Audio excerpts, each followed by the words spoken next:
Be me. 35-year-old guy working in marketing at big tech company. Coworker named Victoria sits in the office next to mine. She's a senior director, makes probably 300K a year. Super career focused, always talking about climbing the corporate ladder. She's married to another high-powered executive named Derek. They have a 3-year-old daughter named Lily. Victoria is very vocal about her opinions on parenting, constantly making comments about stay-at-home moms. I could never just stay home all day. I'd lose my mind. What do they even do all day? Watch TV and eat bonbons. This is at a team lunch. Several people look uncomfortable.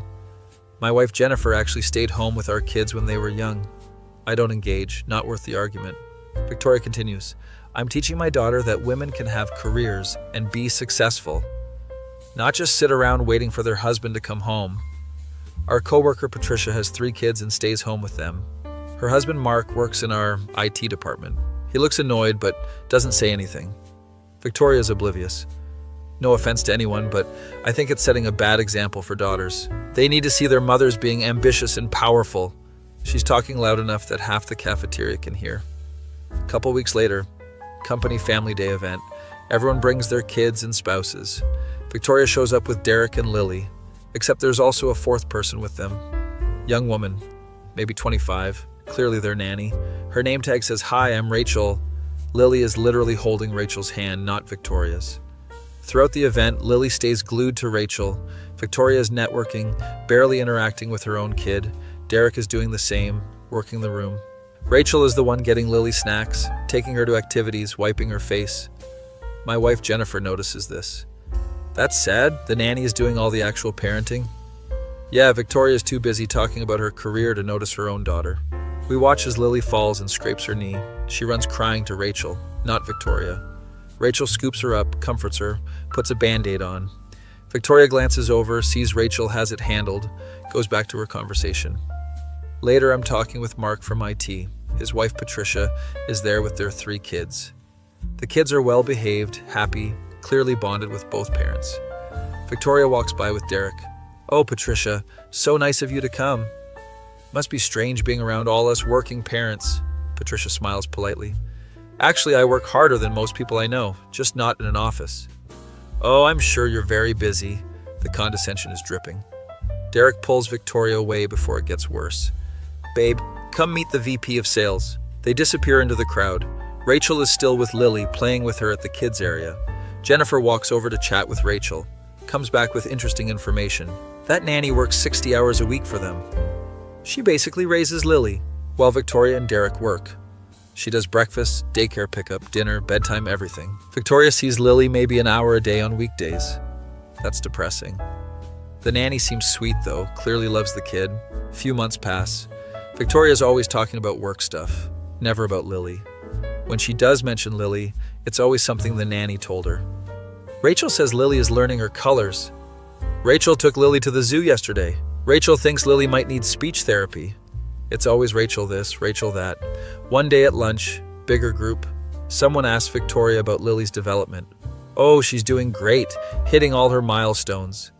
That must be exciting to watch. Yeah, Rachel sends me videos throughout the day. She doesn't seem to realize how that sounds. Patricia's husband Mark is there. Don't you ever want to be there in person for those moments? I am there, I see the videos. That's not really the same thing. Victoria gets defensive. Well, some of us have careers that matter. Some of us are contributing to society beyond just childcare. The table goes quiet. Mark stands up and walks away. What's his problem? Our coworker Janet speaks up. Maybe he's upset that you keep implying his wife's job, raising kids, doesn't matter. I didn't say that. You kind of did, though. Victoria huffs and goes back to her office. Later that week, company has a big product launch. Huge event, black tie, very fancy. Spouses and partners invited. Victoria and Derek are both there, power couple mode. They're schmoozing with executives and investors. About halfway through the night, Derek's phone rings. He steps out to take it. Comes back looking concerned. Babe, we need to go. What? This is a huge networking opportunity. Rachel called. Lily has a fever of 103 and won't stop crying. Can't Rachel handle it? We gave her emergency authority. She wants one of us there. Lily is asking for her mom. Victoria looks torn between her daughter and her career moment. Can you go? I really need to talk to the CEO tonight. Derek looks shocked. Are you serious right now? What? You can go check on her. I'll stay for another hour. She's asking for you specifically, Victoria. She'll be fine with you. People around them are starting to stare. Derek just walks out. Victoria stays at the event. She's clearly distracted though, keeps checking her phone. Finally leaves about 45 minutes later. Next day at work, she comes in late, looks exhausted. Apparently they had to take Lily to urgent care, ear infection. She's telling this to Janet at the coffee machine. Lily was so fussy all night, wouldn't let anyone sleep. Poor thing, ear infections are rough. Yeah, and of course Derek is upset with me for not leaving immediately. I mean, she was sick and asking for you. But I see her every day. Missing one night wasn't going to kill her. Janet just walks away with her coffee. Victoria doesn't seem to understand why. People are bothered. A couple months later, Lily's 4th birthday party. Victoria sends out invitations to the whole team. Huge party at their house. Clearly expensive. There's a bounce house, pony rides, face painting, the works. Jennifer and I go with our kids. Party is packed with people, mostly adults. Seems like Victoria invited more of her work friends than Lily's actual kid friends. Lily is there in a fancy dress, looking overwhelmed by all the people. She's holding Rachel's hand again, hiding behind her. Victoria is holding court near the bar. Can you believe my baby is 4 already? Time flies, someone asks where Lily is. Oh, she's around here somewhere. Rachel has her. Later, it's time for cake and presents. Everyone gathers around. Lily is sitting at the head of the table. Victoria and Derek stand behind her for photos. Rachel is off to the side. They light the candles. Everyone sings happy birthday. Lily looks at Rachel the entire time, not her parents. Time to blow out candles. Make a wish, sweetie. Victoria's holding her phone up recording. Lily blows out the candles. Everyone cheers. Then Lily turns around and hugs Rachel. Thank you, Mommy. The entire party goes silent. Victoria's face goes white. Lily, honey, I'm Mommy. Lily looks confused. But Rachel is Mommy. You could hear a pin drop. Derek looks like he wants to disappear. Victoria is frozen, phone still up recording. Rachel looks mortified. Lily, sweetie, remember I'm Rachel. This is Mommy. She points to Victoria. Lily starts crying. But you're always here. You're my Mommy. Victoria finally moves, picks up Lily. No, baby, I'm your Mommy. Rachel is just our helper. Lily is full on sobbing now, reaching for Rachel. I want my Mommy. I want Rachel. Victoria looks absolutely devastated. Derek takes Lily from her. Hey, princess, let's go get some cake, okay? He carries her inside. Party is extremely awkward now. People start making excuses to leave. Victoria's standing there, clearly in shock. Rachel is crying quietly. I'm so sorry, Mrs. Victoria. I never tried to replace you. I know you work so hard. I just wanted Lily to feel loved. Victoria just walks inside without responding. Jennifer and I gather our kids and leave. That was brutal. Yeah, but kind of inevitable, honestly. She spent more time judging stay-at-home moms than being a mom herself. And now her daughter thinks the nanny is her mother. That's going to mess both of them up. Next week at work, Victoria doesn't come in Monday or Tuesday. Wednesday she's back but looks rough. Bags under her eyes, no makeup, hair in a messy bun. Very unlike her usual polished appearance. She's quiet, not engaging with anyone. Keeps her office door closed most of the day. End of the week, she asks if she can talk to Mark. They go into a conference room for like an hour. He comes out looking sympathetic. Later, he tells a few of us what happened. She wanted to apologize for all the stuff she said about Patricia. Said she realizes now that she was wrong about stay-at-home parents. She's thinking about cutting back her hours to spend more time with Lily. Wow, that's a big change for her. Yeah, the birthday party thing really shook her. Lily has been asking for Rachel constantly and crying when Victoria tries to do bedtime. She said it feels like her own daughter doesn't even know her. That's rough. A couple weeks later, Victoria actually does talk to Patricia. Patricia comes to have lunch with Mark one day. Victoria approaches their table. Patricia, can I talk to you for a minute? Sure. Victoria sits down, looks uncomfortable. I want to apologize for all the comments I made about stay-at-home moms. I was ignorant and honestly kind of arrogant. I thought because I had a career I was somehow superior. But I'm realizing I missed out on so much with my daughter. Patricia's gracious about it. I appreciate you saying that. Can I ask you something? Of course. How do you do it? Like, how do you not go crazy being home all day? Patricia laughs. First of all, I'm not home all day. We're out doing activities constantly. Second, it's actually the hardest job I've ever had. I worked in finance before kids. That was easier than this. Victoria looks surprised. Really? Really? At work, adults communicate clearly, you get lunch breaks, you can go to the bathroom alone. With 3 kids under 7, it's chaos. But it's also incredibly rewarding. I'm shaping human beings, watching them learn and grow. I'm there for every milestone, every struggle, every triumph. My kids know me, they trust me, they come to me with everything. Victoria tears up a bit. Lily doesn't come to me, she goes to Rachel for everything. It's not too late to change that. But it'll take time and actual presence. You can't just squeeze in quality time between meetings. Kids need quantity time to build trust and connection. Victoria nods, wiping her eyes. Derek and I are talking about changes. I might take a step back from work.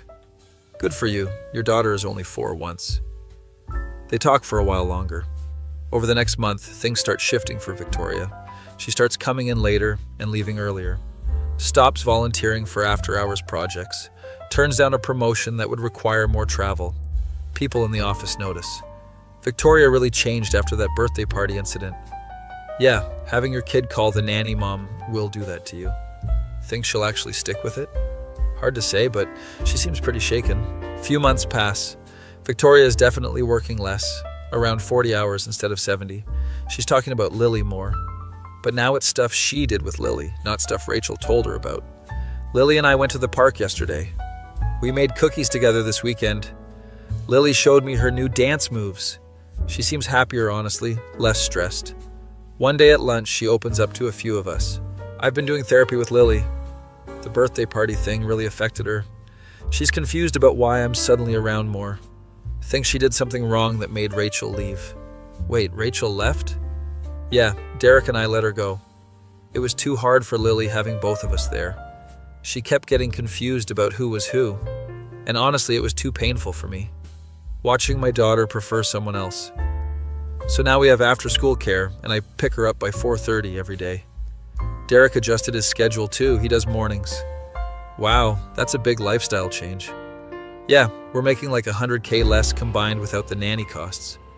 But also because I turned down that promotion and Derek went part-time. But you know what? I finally know my own kid. She told me yesterday that she loves me. First time she said it in months. I didn't realize how disconnected we'd become. Everyone at the table is quiet. I was so busy judging other people's parenting choices. Meanwhile, I'd literally outsourced my own parenting to someone else. I convinced myself that providing financially was parenting. But kids don't care about your salary, they care about your time. Janet asks how Derek is handling the changes. He's actually really happy about it. Turns out he was feeling the same way I was. We were both so focused on our careers that we forgot why we had a kid in the first place. We wanted to be parents, not just financial providers. She pauses. Rachel was great, don't get me wrong. She loved Lily and took good care of her. But she was doing our job. And we were paying her to do it so we could work 70 hours a week. For what? A bigger house? Fancier vacations? Meanwhile, our daughter didn't even recognize us as her primary caregivers. Patricia happens to walk by with lunch for Mark. Victoria waves her over. Patricia, sit with us. Patricia looks surprised but joins. I wanted to tell you that I get it now. I understand why you chose to stay home. Why Mark works so you can be with your kids. It's not about being less ambitious or less feminist. It's about prioritizing what actually matters. Patricia smiles. Took you a while to figure that out. Yeah, well, I'm a slow learner apparently. Better late than never. They actually become friends after that. Patricia gives Victoria advice on activities to do with Lily. Victoria stops making judgmental comments about anyone's parenting choices. She's way more humble now. 6 months after the birthday party incident, Victoria comes in with news. Derek and I decided I'm going to go part-time. 3 days a week in office, 2 days working from home. On my home days, Lily only does half-day preschool. So I get her for lunch and afternoons. That's great. Yeah, it means I can't climb the corporate ladder as fast. But honestly, I don't care anymore. My kid knowing who I am is more important than being a VP. She seems genuinely at peace with this decision. Year passes from the birthday party disaster. Lily's 5th birthday comes around. Victoria sends invitations again, but different this time. It's a small party at a local park. Just close family and Lily's actual little kid friends. No big production, no bar, no networking opportunity. Jennifer and I take our kids. Party is way more relaxed. Victoria is actively engaged with Lily the whole time, helping her play games, pushing her on swings, cutting her food. Lily is clearly more bonded with her now, constantly saying, "Mommy, watch this. Mommy, come here." Victoria looks emotional every time. Time for cake and candles. They gather around, sing happy birthday. Lily blows out her candles, looks right at Victoria. "I love you, Mommy," gives her a huge hug. Victoria is crying happy tears. Derek is also emotional, taking photos. Later, Victoria is talking to Patricia. "Thank you for being patient with me, for not being angry about all my judgmental crap. Water under the bridge, you learned and grew. I just wish I hadn't wasted a whole year." Lily's therapy says she barely remembers the Rachel confusion now. But I remember, I'll always remember. The look on her face when she called the nanny mom. The realization that I'd failed at the most important job I'll ever have. Patricia hugs her. "You didn't fail, you just got lost for a bit. Now you're back on track." "Yeah, now I am. But I lost time I can never get back." She learned to walk and I wasn't there, Rachel was. Her first words, first day of preschool, all Rachel. I was too busy in meetings about nothing that matters. She wipes her eyes. "Sorry, getting emotional." "It's okay, these are important realizations." Mark joins them. "Victoria, you're doing great now, that's what counts." "Thanks, Mark, and I'm sorry again for being so dismissive of Patricia's choice. I literally told her she was wasting her potential. Meanwhile, she's raising 3 incredible kids. And I was raising my stock options." They all laugh, tension broken. Party winds down, kids are tired and sugared up. Victoria is still holding Lily, won't put her down. "I miss so much. But I'm not missing anymore." Derek wraps his arm around both of them. "We both changed. We're better parents now." "Yeah, but it shouldn't have taken our daughter calling someone else mom to figure it out." He doesn't argue with that. Driving home with Jennifer. "That was actually really nice." "Yeah, Victoria's completely different now. Having your kid prefer the nanny will change you." Honestly, good for her for making changes. Some people would have just doubled down on work, convinced themselves they were right and everyone else was wrong. Instead, she actually listened and adjusted. Character development is real. A few months later at work, Victoria is talking about potentially having another kid. Derek and I are thinking about trying for number 2. Now that I'm part-time and actually present, I feel like I could handle another one. And honestly, I want a do-over. I want to be there from the beginning this time. No nanny, no outsourcing, just US parenting. Janet asks if she's worried about her career. Not really. I mean, yeah, I probably won't be CEO. But my tombstone isn't going to say she made vice president. It's going to say she was someone's mother. And I want my kids to actually have memories of me, not memories of their nanny, who they thought was me. The growth is real. Later that week, new hire starts. Young woman, very ambitious, child-free by choice. Her name is Kimberly. First team lunch, she starts talking about her plans. "I'm going to run this company someday. I don't have kids holding me back. I can work 80-hour weeks. I don't understand people who have kids and then complain about balance. Like, just don't have kids if you want a career." Victoria looks at her, doesn't get angry or defensive, just says calmly, "I used to think exactly like you. Let me know how that works out." Kimberly looks confused. Victoria goes back to eating her lunch. A couple years pass. Victoria is still part-time, seems genuinely happy. Lily is 7 now, thriving, clearly bonded with both parents. Victoria and Derek have a second kid, a son named Oliver. Victoria takes 6 months maternity leave, unheard of for her before. Comes back still part-time. Doesn't miss a single milestone with Oliver. She's posting on social media now, but different content. Before it was all career achievements and networking events. Now it's photos with her kids, family adventures, messy kitchen baking sessions. She's not performing success anymore, she's living life. One day she posts a long caption on a photo of Lily. It's from Lily's 4th birthday, the moment Lily called Rachel mom. Caption reads, "Worst moment of my life, best wake-up call I ever got. I was so busy judging other women's choices that I forgot to actually be a mother. I hired someone to love my child so I could work on things that don't matter. If your kid doesn't know you, your career success is meaningless. To all the stay-at-home parents I used to judge, you were right and I was wrong. You understood what I didn't. Being there matters more than providing. Money can buy a lot of things, but it can't buy back time." Post goes viral, tens of thousands of shares. Comments are mostly supportive, Lots of working moms sharing their own wake-up calls. Some stay-at-home parents thanking her for the acknowledgement. Few haters saying she's being dramatic. One comment reads, "So you're saying women shouldn't have careers?" Victoria responds, "I'm saying women should make choices based on what they want, not what society tells them success looks like." For me, I wanted to be present for my kids. That meant scaling back work. For others, full-time career works great. But be honest about the trade-offs and make sure you can live with them. Because I couldn't live with my daughter thinking someone else was her mom. Last time I saw Victoria was at a company event last month. She brought both kids. Derek stayed home this time. Lily and Oliver were well-behaved, happy, clearly comfortable with their mom. Lily kept hugging Victoria throughout the event. "Mommy, can we go see the bouncy castle?" "Mommy, I'm hungry." "Mommy, come play with me." Every time Lily said mommy, Victoria's face lit up. Patricia came up to me. "That's nice to see." Yeah, she really did a complete 180. All it took was her daughter calling someone else mom. Brutal wake-up call, but effective. Sometimes that's what it takes. Some people need to hit rock bottom before they change. For Victoria, rock bottom was realizing she'd outsourced motherhood. We watch as Victoria chases Lily around, both laughing. Oliver is on her hip, giggling at his sister. She looks tired, but genuinely happy. Not the performative happiness from before, real happiness. The kind that comes from actually knowing your kids and having them know you back.